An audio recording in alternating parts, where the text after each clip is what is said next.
School کے 30-35 بچوں کی اس جماعت کے کمرے میں ایک کاغذی پنکھے جھلنے کی آواز کے سوا کوئی اور آواز نہیں آ رہی تھی۔ لڑکوں کی قمیضیں پسینے سے بھیگ چکی تھیں۔ ان تمام کے بستوں میں موجود پانی کی ٹھنڈی بوتلیں گرم ہو چکی تھیں۔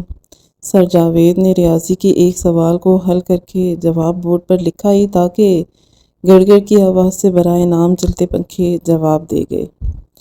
چھوٹے سے 2 روشن دانوں سے سورج کی شعاعیں چھن چھن کر کے اندر آتی تو درجہ حرارت بڑھنے لگتا۔ رہی سے ہی کثر کھلی کھڑکیوں سے آنے والی لو کے تھپیڑے پوری کر دیتے تھے۔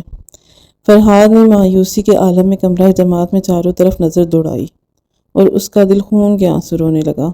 کچھ آنسو اس کی آنکھوں میں بھی چمکنے لگے تھے۔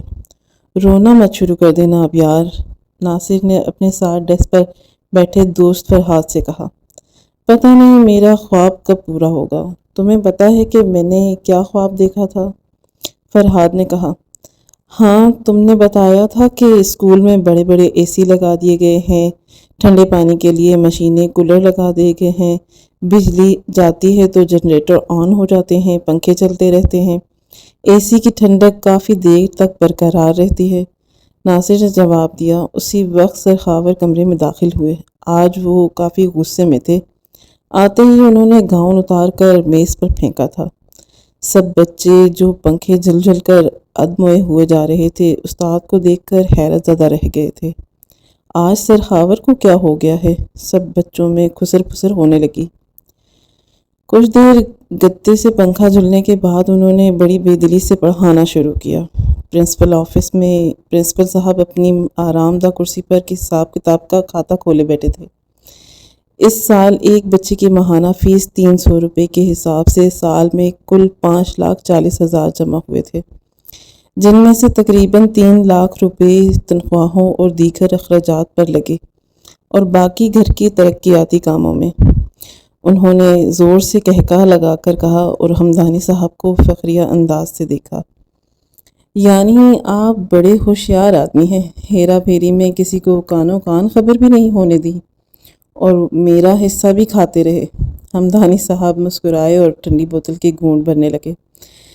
سرخاور کسی کام سے پرنسپل صاحب کے پاس آ رہے تھے کہ یہ گفتگو سنتے ہی انہوں نے خود کو دروازے پر ہی روک لیا۔ تمام گفتگو سن کر وہ غصے سے بھرے تیزی سے دروازہ کھول کر پرنسپل کے روبرو کھڑے ہو گئے۔ میں نے آپ کی اور حمدانی صاحب کی بات چیت سن لی ہے۔ آپ ان معصوم بچوں کے ساتھ ایسا کیوں کر رہے ہیں؟ ان کا حق ناجائز طریقے سے کھا رہے ہیں۔ سرخاور دھاڑے تھے۔ تمیز سے بات کرو خاور، تمہیں معلوم ہے کہ تم کس سے؟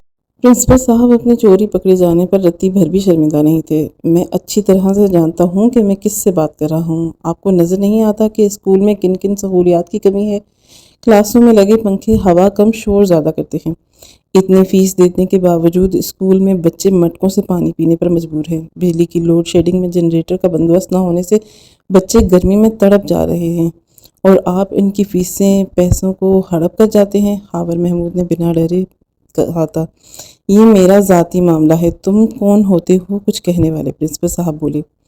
یہ صرف آپ کا ذاتی معاملہ نہیں، یہ میرے بچوں کا معاملہ ہے۔ یہاں غریبوں کے بچے پڑھنے آتے ہیں اور آپ ان بچوں کا یوں استحصال کر رہے ہیں۔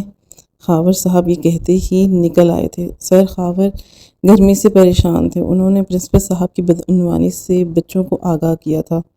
میں جلد اس سلسلے میں خود کچھ کروں گا، لیکن سر اگر ایسا کرتے ہوئے آپ کی نوکری چلی گئی تو؟ فرحاد نے حرشے کا اظہار کیا۔ مجھے اس کی بالکل پرواہ نہیں ہے۔ آپ سب اس ملک و قوم کا سرمایہ ہیں۔ میں آپ کے ساتھ زیادتی ہرگز برداشت نہیں کروں گا۔ سرخاور عزم سے بولے۔ بس تمہیں میری آواز بننا ہے اور میرا ساتھ دینا ہوگا۔ بنو گے میری آواز؟ سرخاور جوش سے بولے۔ سب بچوں نے عزم سے کہا۔ سر ہم آپ کے ساتھ ہیں۔ دیکھتے ہی دیکھتے اسکول کے حالات کے بارے میں تمام سوشل میڈیا پر ایک پوسٹ وائرل ہو گئی، جہاں اسکول کو ملنے والے بجٹ اور کاموں کا تفصیل سے بیان کیا گیا۔ سرخاور نے پنکھوں سے لے کر مٹکوں تک کی تصاویر بھی دکھا دی تھیں۔